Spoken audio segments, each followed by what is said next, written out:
28. Kai couldn't help but notice how sullen and quiet Aranya was as they mounted up. Even Talons shot him a glance, as if to ask, "What's wrong with her?" At first, he thought she was just upset about her grandcat, though he wasn't sure why. Then, when she snapped at him for no reason, he wondered if he'd done something mean in her dreams last night. It wasn't until she stepped away to talk to her landlord before they left that it finally hit him what was wrong. Right. The fine that she couldn't pay. When she came back, her expression was bewildered and relieved. She said nothing as she swung into the saddle of her horse, and Kai tried to pretend he wasn't measuring every inch of her reaction, from her parted lips to the swollen skin beneath her lower lashes, to the slight sag of her shoulders, the way her head tilted forward. He wasn't sure how her conversation with the landlord went, or what the fool Leigh had told her, but clearly he'd kept his mouth shut about the important part. Kai couldn't have Aranya misinterpreting his actions if she knew he'd paid the fine for her. He didn't want her trying to puzzle through his motivations, trying to figure out if there was anything between them, because there wasn't. He just couldn't help his remorse that he was the cause of her difficult situation, even if she was the cause of his difficult situation. The difference was that he could help her.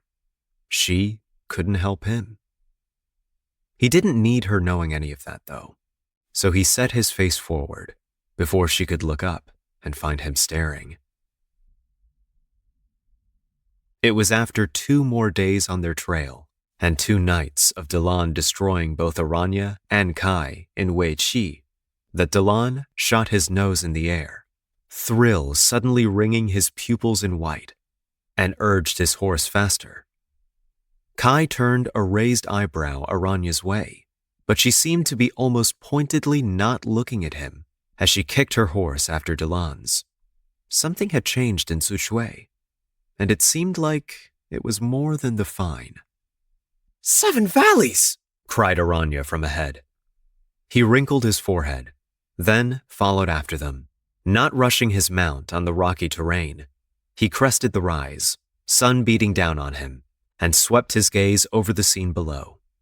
Talons and Aranya had both dismounted in front of a tangle of brown, twisted vines. Talons dropped to his knees, crawling around on all fours as he eagerly sniffed the area. Aranya, on the other hand, walked cautiously among them, tugging on the ones still hanging from the trees above them. "What is this?" Kai asked, staying atop his horse. "Swoon-worthy," she said, not looking at him. "Talons said he smells him on these vines. They're magic." "They were magic," said Talons, getting to his feet at the trunk of the biggest tree and pointing at its gnarled roots sticking out from the ground. "The pressure point has been destroyed. A sword or something else was thrust into the dirt here.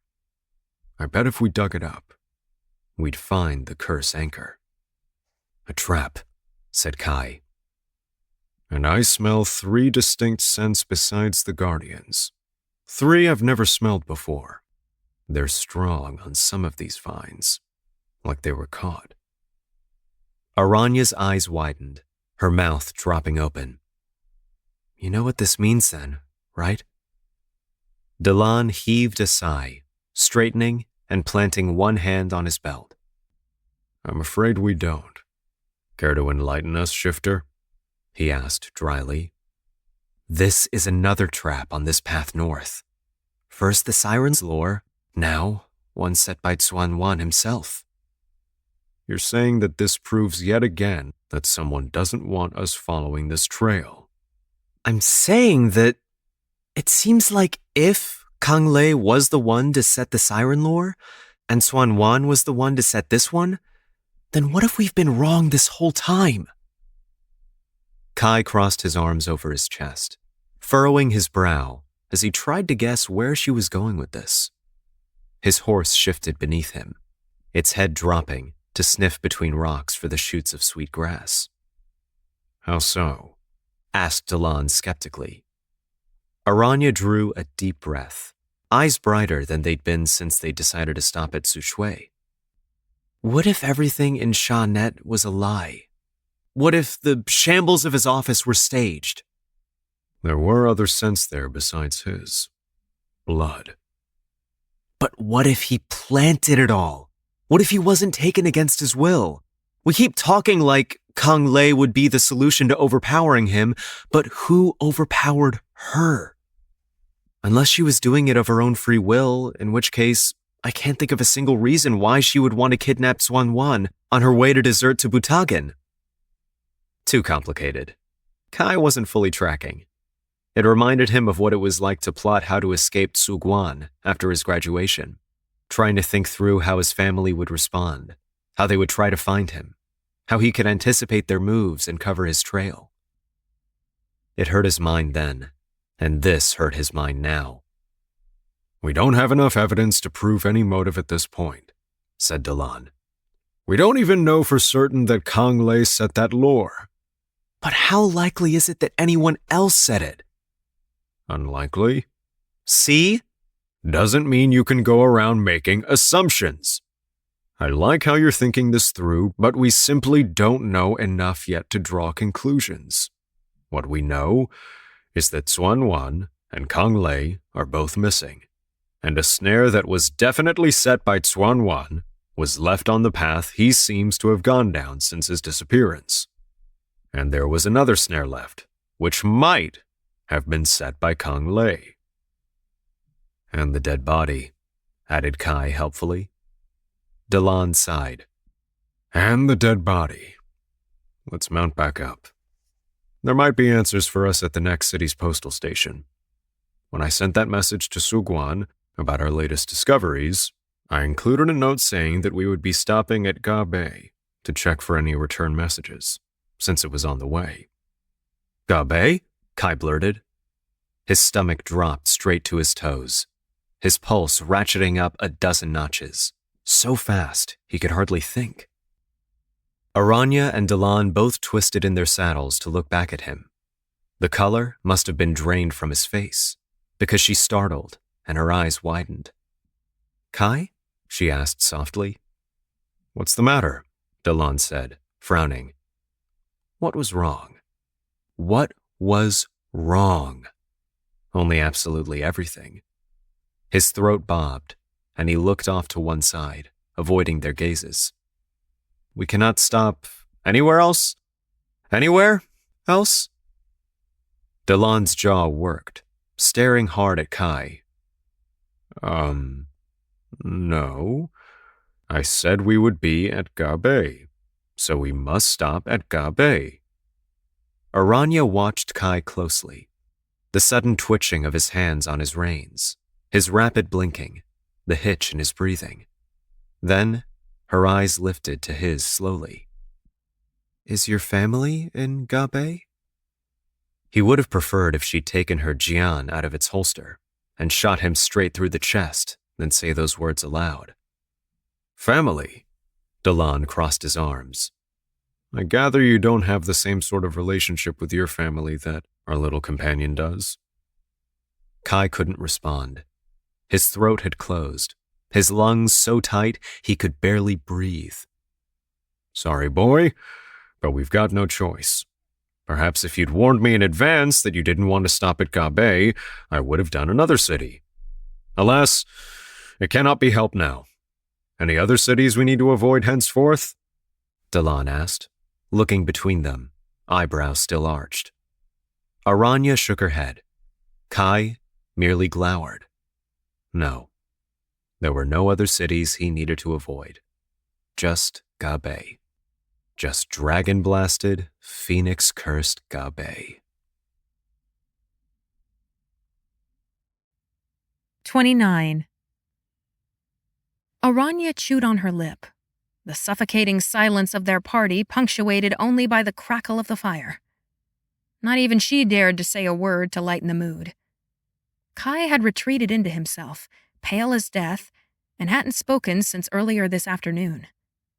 Not even when Talon spoke directly to him.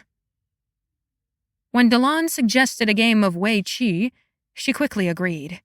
Anything to take her mind off the dark turns her imagination had taken during the uneventful afternoon, wondering why Kai would be so afraid to visit his family. Even if things were awkward or strained, surely it wouldn't elicit such terror. But that was Kai, always keeping his secrets close. "You can play black again," said Talon.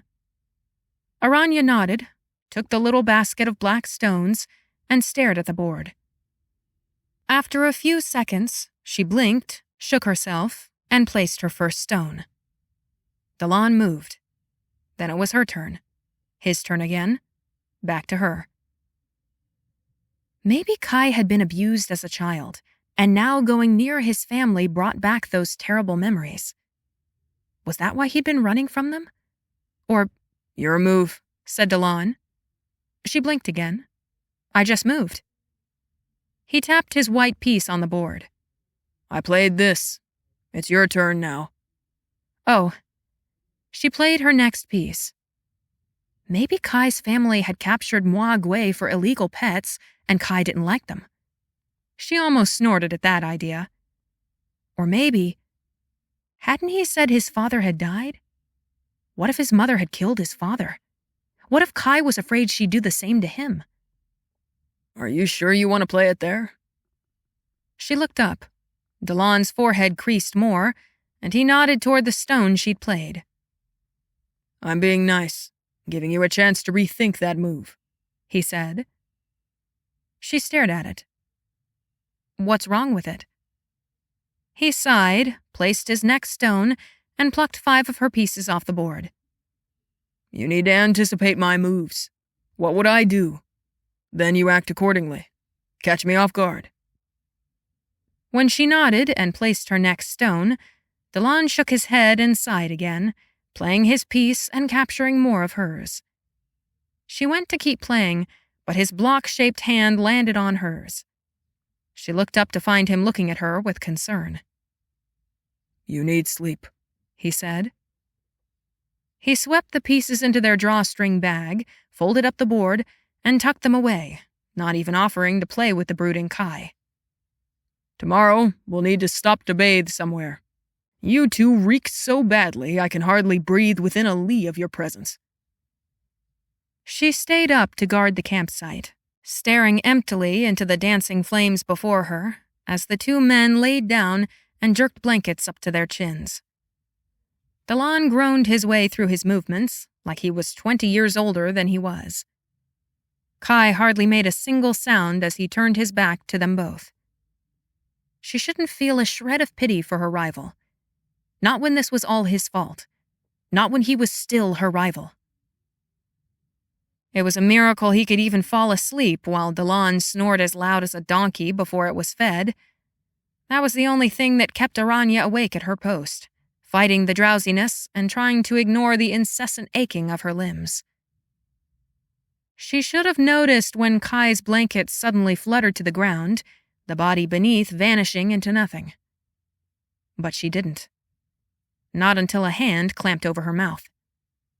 Aranya's every instinct flared to life, adrenaline rushing through her blood like a torrent.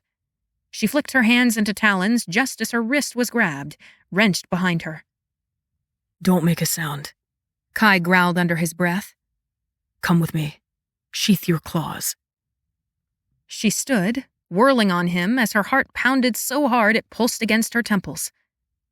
What she saw when she turned wasn't the pale, terrified facade she'd carefully peeked at all afternoon.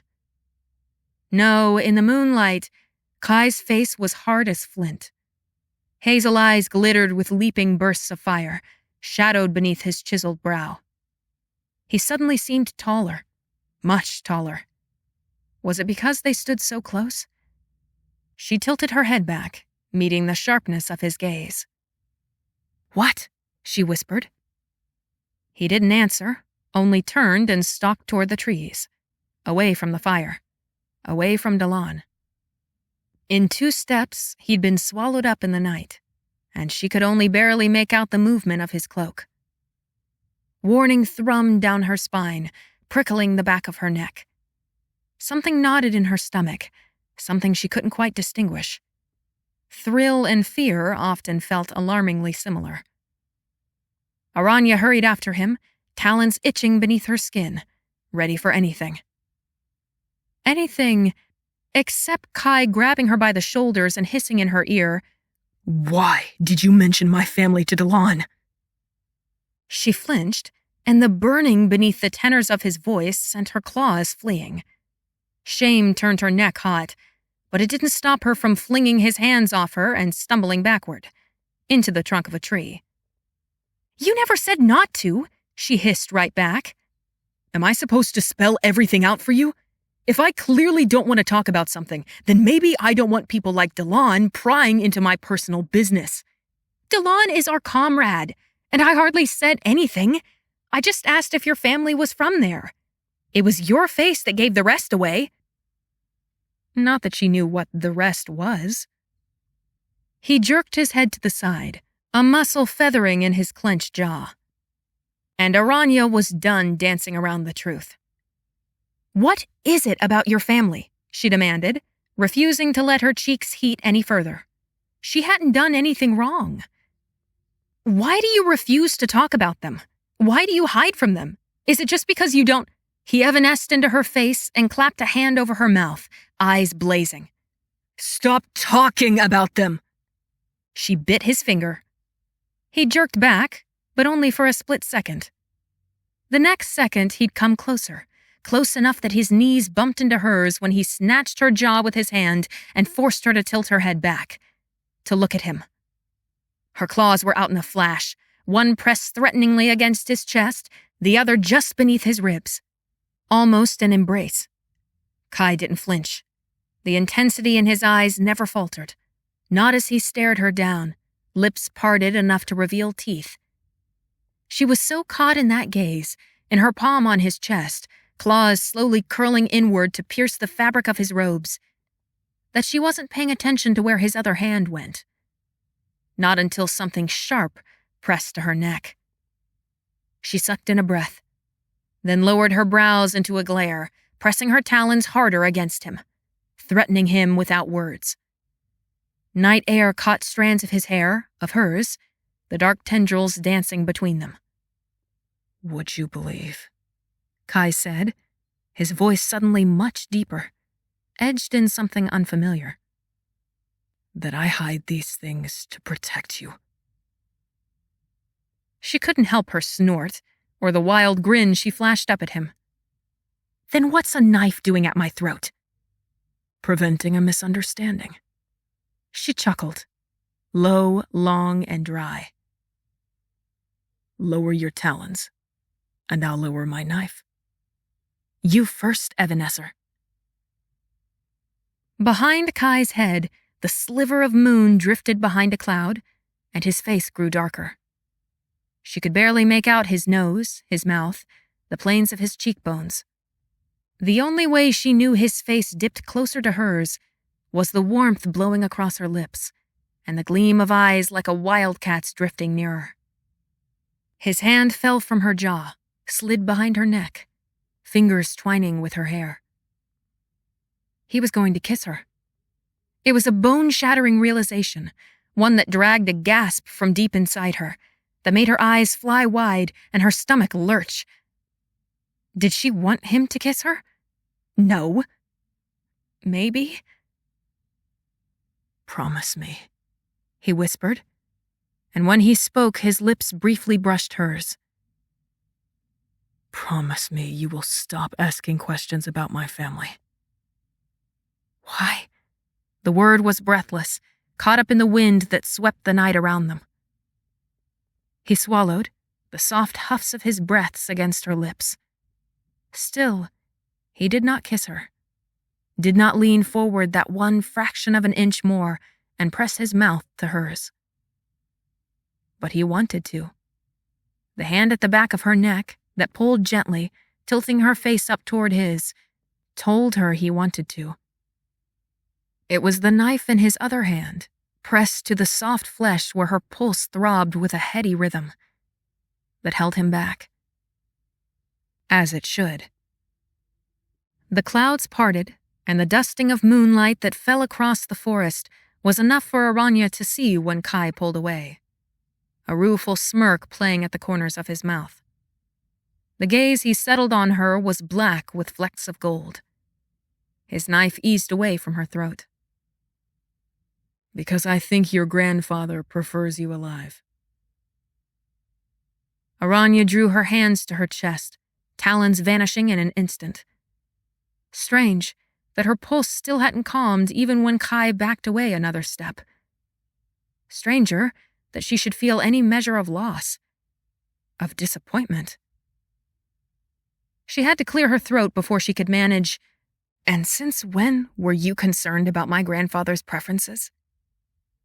The tiny smirk on his face widened, hardened. "You just had your hand pressed to my chest.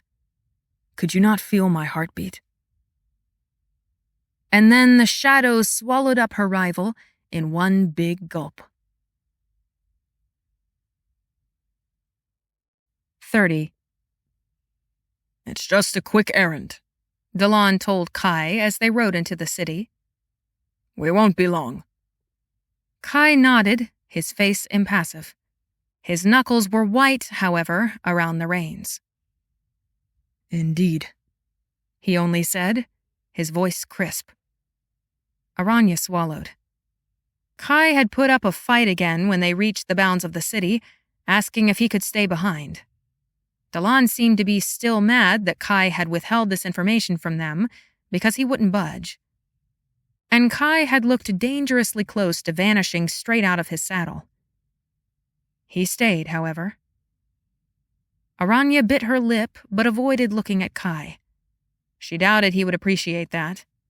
She was trying to decide if she ought to ignore him or attempt to goad him into irritation about something else, something to get his mind off his fear, when a sight on the streets of Gabe made her freeze.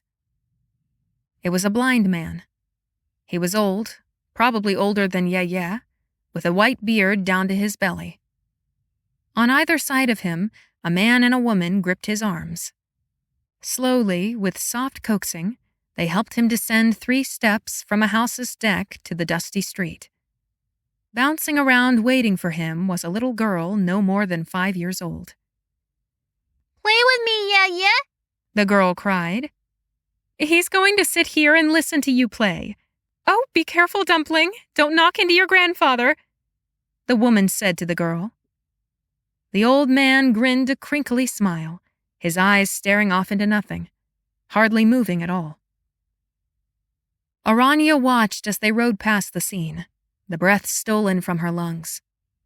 The girl bounded around the edge of the street, practically running in circles around her parents and grandfather. "It's time to play! Time to play!" she cried. The scene grew blurrier by the second. Soon it wasn't feasible to keep craning her neck to watch, and she faced forward again. That direction was blurry too. Kai said something beside her. "Huh?" she croaked, swallowing. "I said, your hair looks horrible." "What?" she snapped, swiping her sleeve on her nose and blinking rapidly. "Must I repeat myself a 3rd time?" "No, I heard you. My hair looks what? Say it again." "Absolutely hideous." 7 Valleys, why would you ever say such a thing?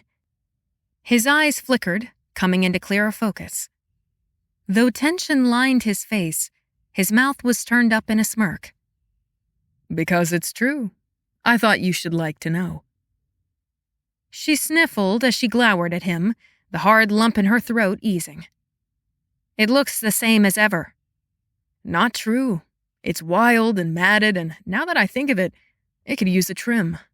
If you're not comfortable cutting it yourself." He trailed off, waggling his eyebrows. Her jaw fell open. She shoved her hand into the saddlebags, searching for anything to throw at him. Just as quickly, she stopped, realization suddenly hitting. She shoved a rebellious strand of hair behind her ear and peered at him, then at Talon, who rolled his eyes. She straightened in her saddle and abandoned her outrage. "I know what you're doing. she muttered. His eyes glittered. I'm sure I have no idea what you're speaking of. Now it was her turn to roll her eyes, but instead, she couldn't help but be grateful. Kai said nothing more, and she could not mistake the strain he tried to hide, yet he had set that aside to make her feel better. Regardless of his methods, she was thankful. When they reached the postal station, Talon ordered them to stay with the horses and keep out of trouble. He gave each of them stern glances before heading inside, as if they were toddlers. They dismounted to water their horses, and it thrilled Aranya beyond words to have a few minutes of not sitting in a saddle. When Kai's silence stretched out further, his face growing more pensive as his eyes constantly roamed the area, she exhaled through her nostrils. She said, Talon's beard is getting longer. You'll have to do better than that. Huh? You'll not bait me on stupid conversation. Silence.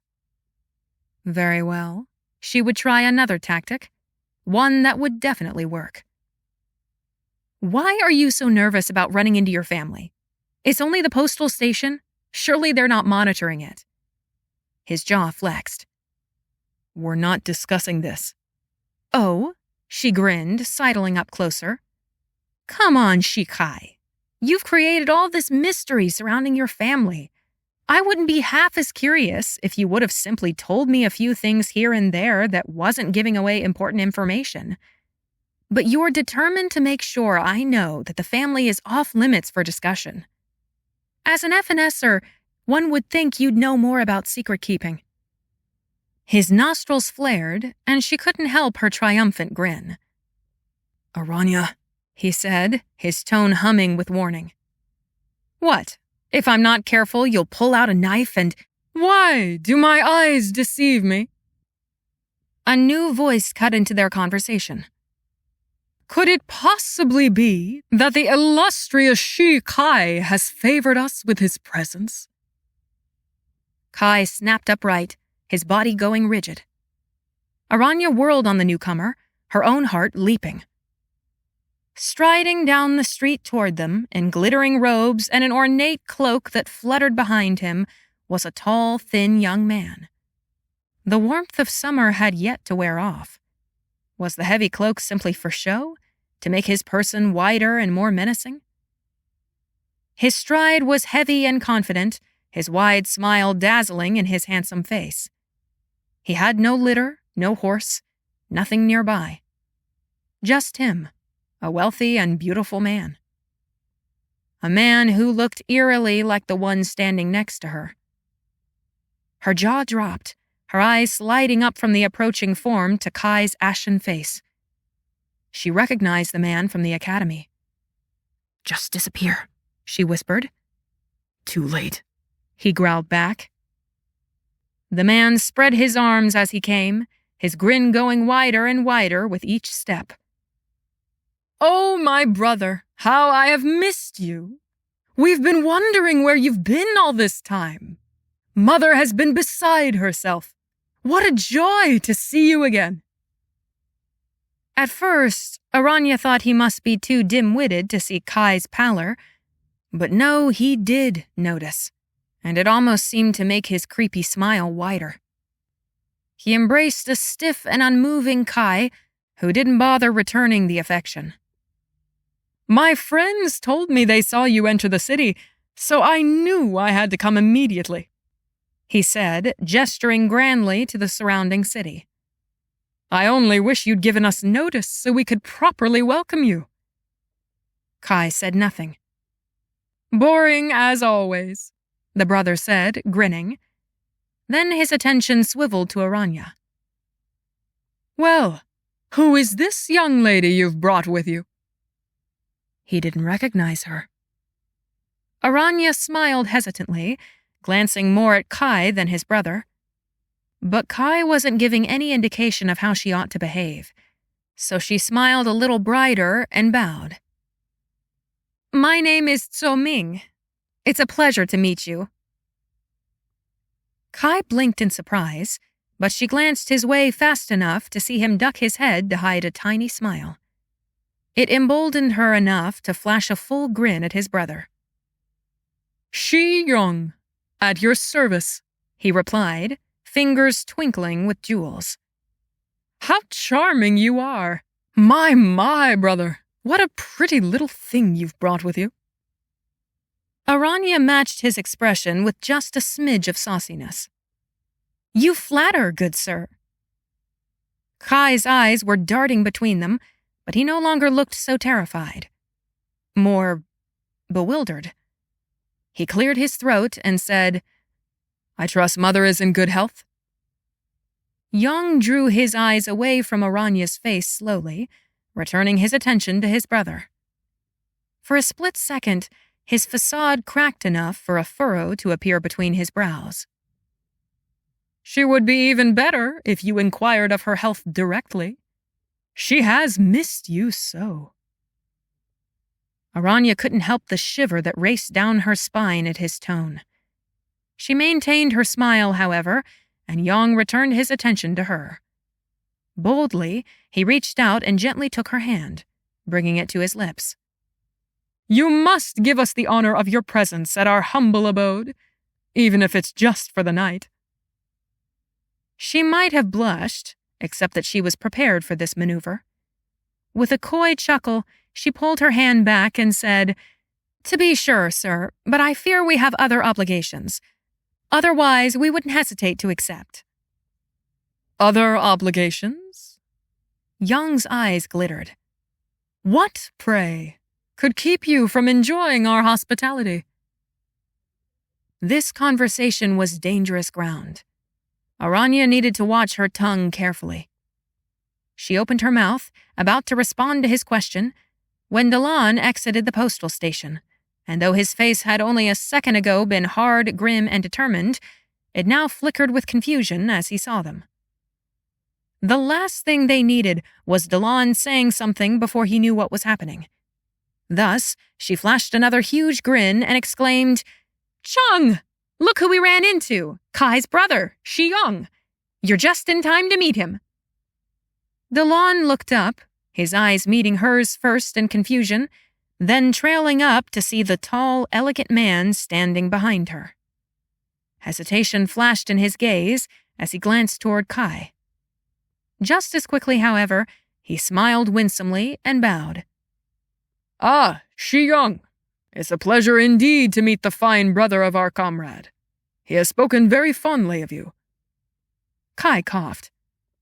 Young's eyebrows shot up, but he said, Well, I'm very happy to hear that.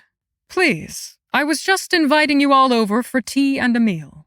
I can see that you are quite occupied with important things, but my mother and I would be honored if all three of you would join us. Kai straightened, still stiff but seeming less tongue-tied. I wish we could, dear brother, but nonsense! Young's smile curved upward. His attention turned to Aranya. You must come rest after your long journey. Once you have refreshed yourself, then you can proceed on your way.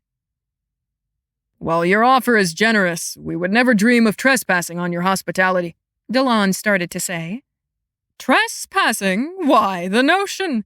This is my dear brother, and if you are my brother's friends, then you are also mine. Kai glared at the dirt. Young leaned toward Kai, who didn't meet his gaze. His eyes trailed up and down Kai's traveling clothes, the partially concealed weapon on his person, and he smiled devilishly. His voice was edged in threat. I insist. Aranya glanced between the tense stares of Young, Kai, and Talon.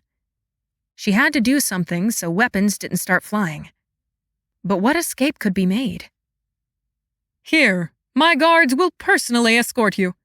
I wish I could escort you myself, but alas, I must hurry back to prepare for your reception. Mother will be so delighted. With a snap of his fingers, armed guards appeared seemingly from nowhere, surrounding them as Young smiled warmly. Talon's returning smile was just as warm, and if Aranya didn't know better, she would have bought the ruse. "We would be honored to join you for a meal," Talons said smoothly. "Then we will be on our way." "Your generous escort is unnecessary," said Kai, sweeping past them all and striding down the street. "I haven't forgotten the way." Aranya blinked at his turned back, barely remembering at the last second to send another smile Yong's way before grabbing the lead of her horse and Kai's and hurrying after him. She'd never been particularly adept at reading people, but staring at Kai's back, watching his firm step, she thought he looked like he walked as though facing his own death. "Truly," Talon was saying with a laugh to Yong. "The guards aren't necessary." "Very well, as long as no one gets lost along the way," said Yong. The guards withdrew as Talon and Aranya followed after Kai, and when she chanced to glance back, Yong had disappeared. "How do we get out of this?" she said under her breath to Talon. Though his face remained mild, there was no mistaking the clenching of his jaw. "Unfortunately, you don't just waltz away from threats like that." "Threats?" "He was threatening to take you and I by force if Kai didn't comply. Hence the fact that Kai is halfway down the street and not evanescing away. Stay alert, Shifter. Things might get dicey. Let us hope Kai can quickly satisfy his familial obligations so that we may be on our way." Under his breath, he cursed softly. "Spitfire." Aranya tried not to look like a country bumpkin as she gaped at the mansion belonging to Kai's family. It was like a palace itself, the tallest building in the city besides the pagoda, and inlaid with nearly as much gold. She peeked at Kai as they mounted the steps. A few strands of hair fell in his face, his eyes set before him, each movement purposeful. Yong and Kai were night and day, two brothers from two different worlds. Though she never would have thought Kai looked poor, he seemed practically a beggar next to Yong's opulence and elegance. Now more than ever, she desperately wanted to know what had made him give up all of this. Had an overbearing brother been enough to make Kai choose to sacrifice every comfort to become a no-name warden in a random city? Somehow, she didn't think it was as simple as that. At least now she knew that cockiness ran in the family. "Both of you stop staring at me," Kai muttered. "What viper's nest have we walked into, boy?" Talon growled. "What aren't you telling us? The less you know, the better." Aranya rolled her eyes. "And I suppose the less your brother knows, the better?" Kai's eyes were sharp when they shot to hers. "Don't tell them anything. And keep quiet. They've got ears everywhere in this dragon-blasted city." She frowned, but nodded. "Very well." "Thank you, Tso Ming," Kai said, and his half-smile was rueful. But also grateful? "Don't forget to thank Chong," Talon grumbled with a pointed look at her. Aranya snickered. Servants as graceful and elegant as peacocks ushered them inside. Suddenly, she was self-conscious of her grimy robes, her dust-encrusted skin. She reached up a hand toward her hair. Was it as bad as Kai had said it was?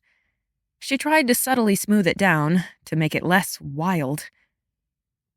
"Your hair is fine," Kai said. She glared at him, but when she met his eyes, she saw what lurked behind his increasing confidence. It was like he grew harder, more determined, but those things couldn't hide the fear. And if Aranya could see it after working with him for a scant month, what could his own family discern? "You might have mentioned that you were practically the Prince of Gabay," Talon said dryly. Kai clenched his jaw. "I am no one's prince." "Just an evanescing rogue," said Aranya. They were led down another corridor, the afternoon light filtering through the gilded panels along the wall. The entire place was eerily quiet. The only sounds came from their own footsteps and rustling robes. It took Aranya a minute to realize that the servants escorting them were utterly silent. Their footsteps made no noise on the polished floor.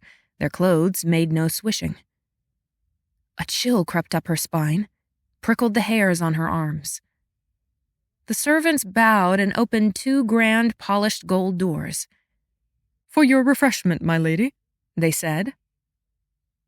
Aranya had thought they reached the banquet hall.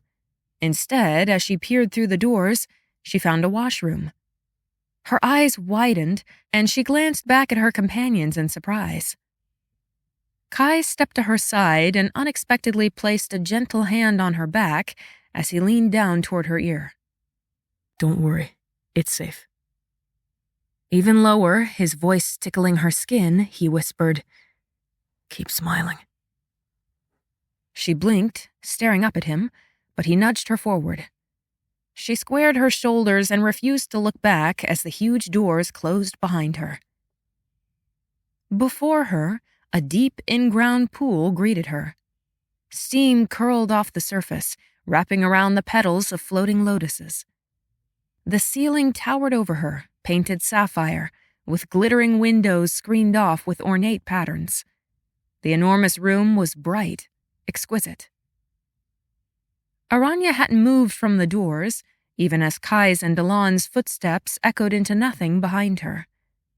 She didn't have a chance to adjust to the sight of the huge room, not before silent servant girls dressed in the softest shade of blue, their robes finer than hers by far, approached from nowhere. "We will assist you, my lady," one of the girls said. She swallowed, forcing a smile onto her lips. I thank you." But her feet remained rooted to the spot, refusing to budge.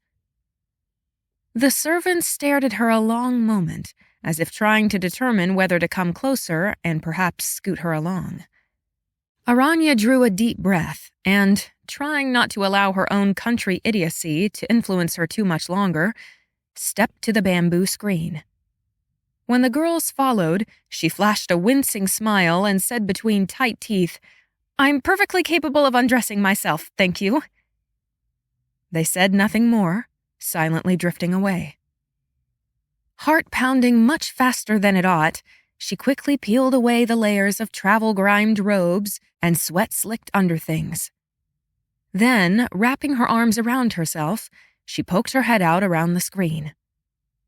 5 pairs of blinking eyes met her gaze.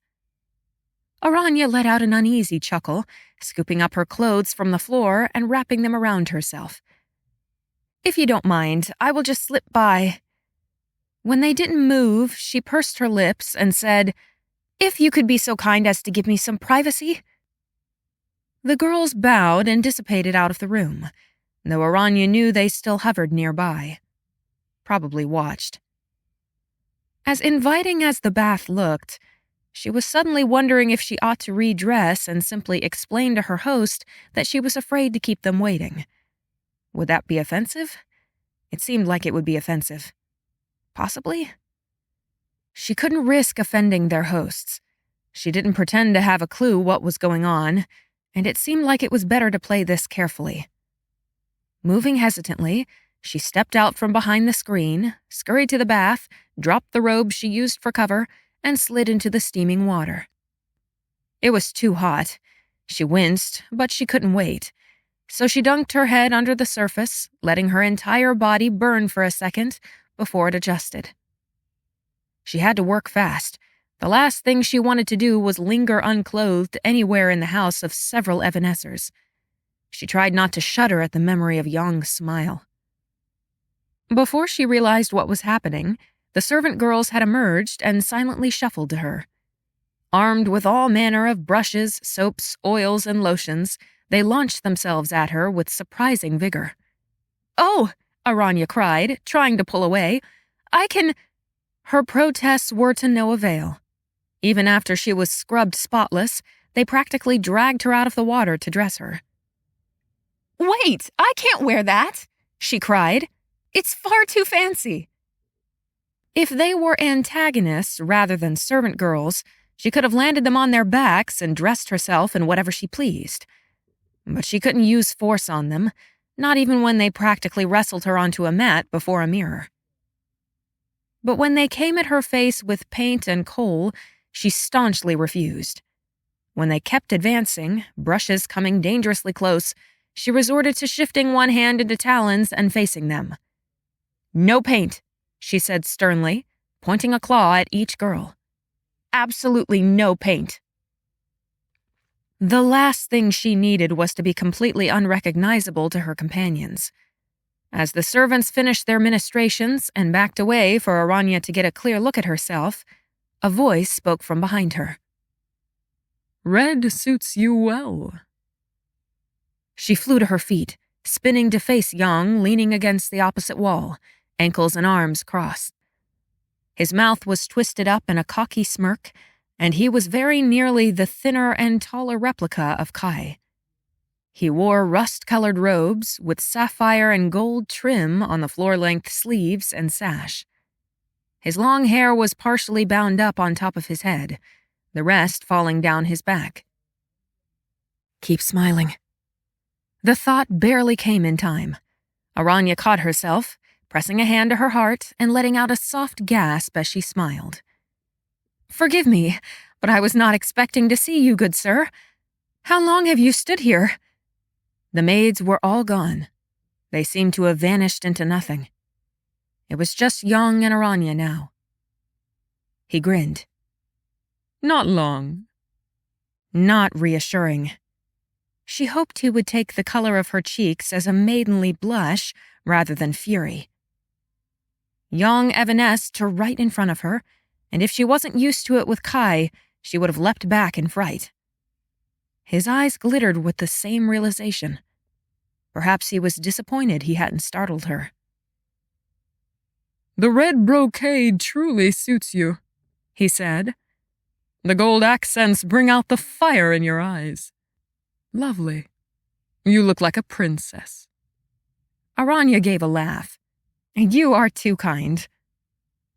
He lifted one eyebrow, reaching out a hand to her face. She flinched as he caught a strand of her done-up hair between his fingers, and he grinned wickedly, clearly happy to have taken her by surprise. "I believe you are the only person to accuse me of being too kind." A chill raced down her spine, but she chuckled anyway, determined to not let him get the upper hand. "You wish me to think ill of you?" His eyes were darker than Kai's, and while they flashed with all the same cockiness and mischief, there was something else there as well. He ran his thumb down the lock of hair he held, as though admiring its silkiness. "Today is the first day I have seen you without pigtails." Her breath caught between her teeth, her smile frozen. "I beg your pardon?" He tissed. "Unfortunate that you do not remember me." She gave an uneasy chuckle, stepping backward, so he was forced to let go of her hair. "Remember you? I dare say we only just met, good sir." "I suppose we did. But it wasn't too long ago that I graduated from the academy myself. You may not remember me, but I couldn't help but notice the little girl with pigtails who could shape-shift her hands into talons. It's a pleasure to officially meet you, Swoon Aranya." 31. So much for Yang not recognizing her. He grinned like a cat cornering a mouse. "Swoon Aranya. Yes, it is a pleasure to finally meet you. A pity the true introduction didn't come until now." Aranya performed an exaggerated bow. At the subtle line of surprise on his brow, she said, "Ought I not bow in greeting during our true introduction?" His face hardened. Her smiles unnerved him then. He must be used to being the only one playing games. He didn't know that Aranya loved games, because a game was an opportunity to win.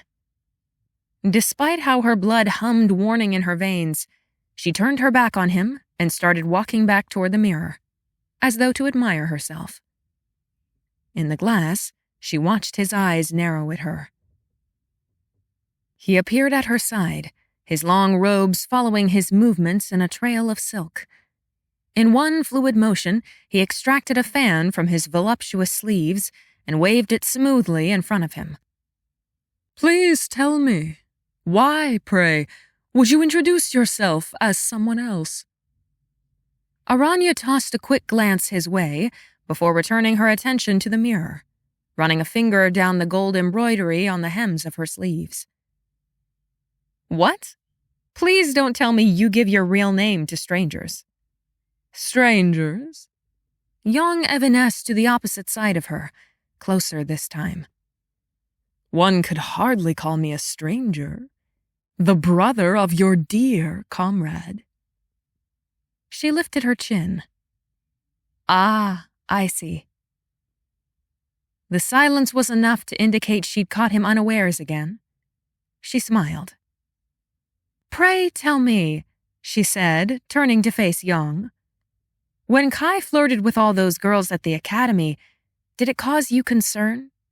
Between training and class, were you always poking around dark corners, ensuring he only kissed girls of noble birth? Is that what this is? A worried older brother investigating the girl his wayward little brother has been spending time with?" Young's jaw clenched, his fanning growing faster as he smiled wider. "If only I had time to keep up with who Kai was kissing in darkened corners at the academy." It was a low blow, targeted to hurt. Aranya knew this, and she also knew there was no reason for it to hurt. It did, however, yet she laughed and returned a low blow of her own. It's nigh an entire appointment itself to keep track of Shi Kai's doings. He snapped the fan shut and vanished. Aranya was prepared when he reappeared behind her, one hand darting around to grab her throat. She shifted her hands, ducked and twisted, driving her elbow into his side. He vanished. She swiped instinctively with her talons, but he was prepared and caught her wrists behind her. With a growl, she sank and yanked her hands around to her side. He was strong, stronger than she expected. Avoiding his pinning maneuver was so difficult, she let out a cry as she sidestepped and landed another elbow blow to his middle. He caught her upper arm, looped his foot around her ankle, and knocked her to the tiled ground dangerously close to the bath in a flurry of crimson brocade and gold silk. She tried to roll, tried to land a blow to his face, but he dug his knee into her back, using his other leg to stabilize him and hold her. One arm pinned both of hers, rendering her talons useless. "Where has my brother been all this time?" he seethed, sweat dripping off his nose. "It will go better for you if you answer truthfully." Aranya glared at him. "I suppose I can't call you kind sir anymore now, can I?" His fingertips dug into her jaw, the sensitive part by her ear. His smile was animal, not human. She shouldn't goad him, not while he had her pinned so helplessly, but adrenaline pounded in her blood, her claws twitching for fight. She grinned between choking gasps. "If you lost him so easily, perhaps you don't deserve to know." He snarled, clenching his grip tighter. "I can kill you with my bare hands." She rolled her bulging eyes. "I can kill you with my bare hands and my claws. Perhaps if you could loosen a bit, I might—" She coughed, gasping for air. "Be able to demonstrate." He chuckled, then suddenly laxed his grip and stood up. With glittering eyes, he held out a hand to help her up. She ground her teeth into a smile that was more snarl and accepted, letting him assist her. With as much dignity as she could muster as she swallowed repeatedly and sucked in a huge lungful of air, she straightened her robes. She watched him carefully, refusing to let her guard down. "I have many ways of getting information," Young said easily, pulling out his fan again as if they had been chatting over tea and crumpets this entire time. "Do not be deceived, my pretty little Aranya. I have no intention of letting any of you leave until I know where Kai has accepted his appointment. I know it's not Suguan." She snorted with more bravado than she had, moving back toward the mirror on shaky limbs. "And what makes you think that?" He smiled, evanesced right in front of her, and slid his hand to cup the back of her head. She tensed, but kept herself from flinching. This far into this strange meeting, and she couldn't afford to show weakness now. She kept her eyes wide open as he leaned in and brushed his lips against her forehead. It took all her strength to keep her hands from shaking uncontrollably, or from shifting into Talons and relieving him of his face. Young pulled back with a smile.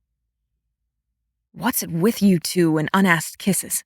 Aranya growled. As soon as the words left her mouth, she realized her mistake.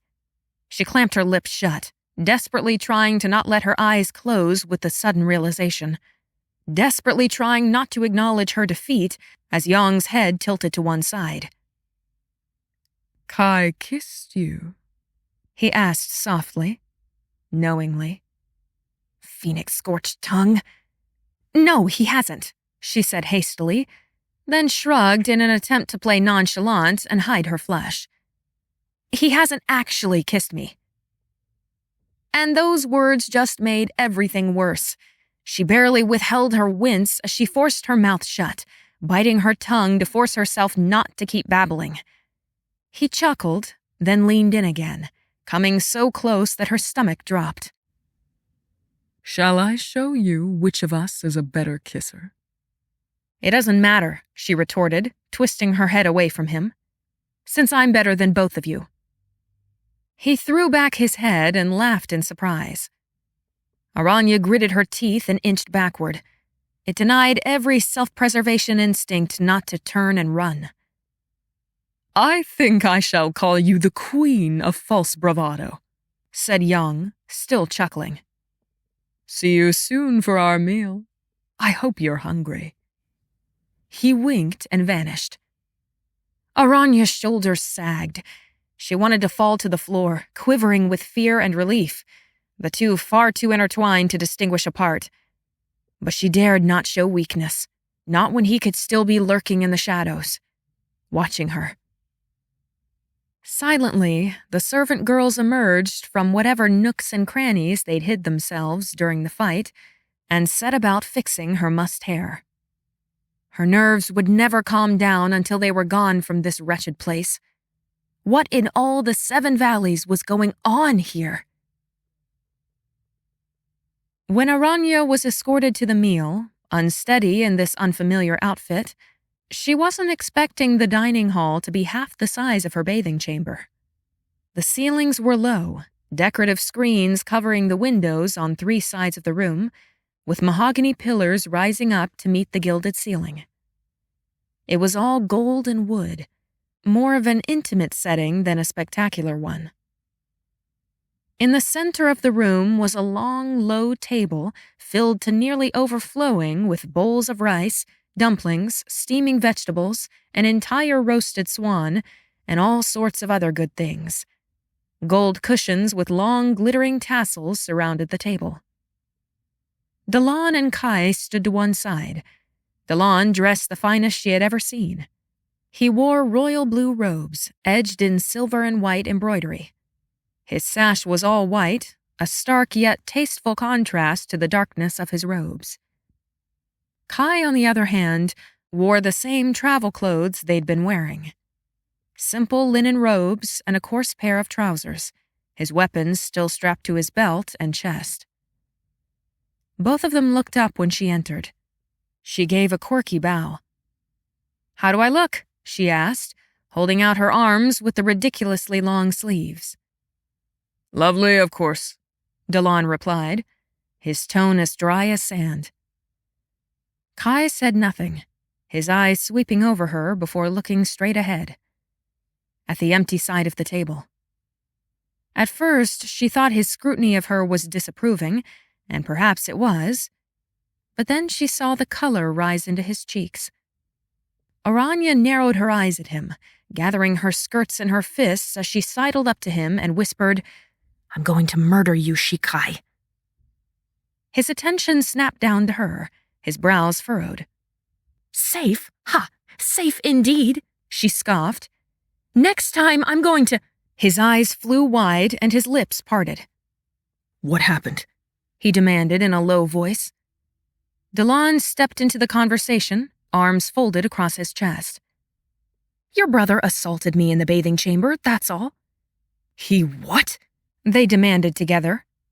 At precisely the same time, they each reached for one of her elbows. "Oh, quit with that. I'm fine," she said, shrugging off their holds. "At least he had the decency to wait until I was dressed." Kai's nostrils flared, his jaw clenching and unclenching. He fixed a glare on the door, blowing frustration out his gritted teeth. Then he stormed past them, straight toward the double doors, a murderous expression on his face. Aranya caught his sleeve. "Kai, I said I'm fine. Don't be going off—" "I did not think he would stoop this low," he growled, looking down at her as he shook her grip off him. But he didn't leave the room. "Fathers, I hate him!" Aranya and Talon both stared at Kai, startled by the vehemence in his tone. "What's going on?" Talon said. Kai shook his head, turning back to Aranya. "Did he hurt you?" She barely restrained her instinct to reach up and touch her neck, the bruises hidden beneath her high collar. The last thing she needed was Kai or Talon being furious beyond containment. So, she shook her head and merely said, "He wanted to know about you." "What did you tell him?" he asked, apprehension flashing across his face. She glared at him. "Have a little more faith in me, idiot. I didn't tell him anything. He was asking about where you were before now." "You didn't tell him anything?" Kai's eyes widened. Yes. Nothing about where you were or what we're doing." There was a pause as he rubbed 2 fingers into the space between his eyes. "You didn't tell him anything?" he repeated, as though shocked. Aranya crossed her arms, not deigning to answer again. Kai swallowed, eyes meeting hers with sudden earnestness. "My brother can be very persuasive." "How?" "Because she's not an idiot," Talon growled. Aranya's heart warmed despite herself, but she pursed her lips and met Kai's gaze. "But there was one thing that I accidentally said." Immediately, his body went rigid, eyes flaring. She closed her eyes, taking a deep breath. "I told him you kissed me." "You told him what?" Kai burst out. "You kissed her?" Talon bellowed. One of his giant square hands shot out and grabbed Kai by the front of his robes, dragging him down to his eye level. "Shi Kai, what in the 7 valleys is wrong with you? Don't you know I didn't kiss her?" Kai snapped into Talon's face, throwing his hands wide. "You basically did. It was close enough to count," said Aranya. "I basically did not. If you thought that was a kiss, you've clearly never been kissed before. Perhaps I should remedy that, and then at least what you said would be true." "Excuse me?" "So did you or didn't you kiss her?" demanded Talon. "I did not." Kai grabbed Talon's wrist, yanked it off him, then whirled on Aranya. "For all that is good in the world, why would you say something like that to Yang?" "I didn't mean to. It was just a slip of the tongue." Talon let out a dry snort. "Look, I simply made an offhand comment when he kissed me." "He kissed you?" they both cried. "On the forehead. Good grief. He was only trying to intimidate me. But I'm afraid, now that he thinks—" She trailed off, looking anywhere but Kai's face as she bit her lip. "So, are we concerned he will, what, try to break up the happy couple?" Talon asked, folding his arms and glaring at them. Kai sighed. "If he thinks she is a weakness of mine, he could try to use her to manipulate me. At least he doesn't have her real name." Aranya winced, making Kai groan and cover his face with his hand. He recognized me from the academy, she mumbled sheepishly. Kai scoffed, clenching his fists at his side. Of course he did. And if he knows your name, he can track you anywhere with his sources. As long as he knows we're together, he can find me. There was a long pause, and then Aranya whispered, Why don't you want him to find you? The look he gave her was withering, but it was also guarded somehow. It was like he thought Young's behavior was self-explanatory enough, even though they both knew that wasn't the main reason. Just then, the doors opened. Aranya sprang away from Kai's side, sidling up to Talon. Kai straightened, his eyes glazing over as he stared into nothing, and his chin lifted. The servant announced, Master Shi Young and Lady Shi Nuan.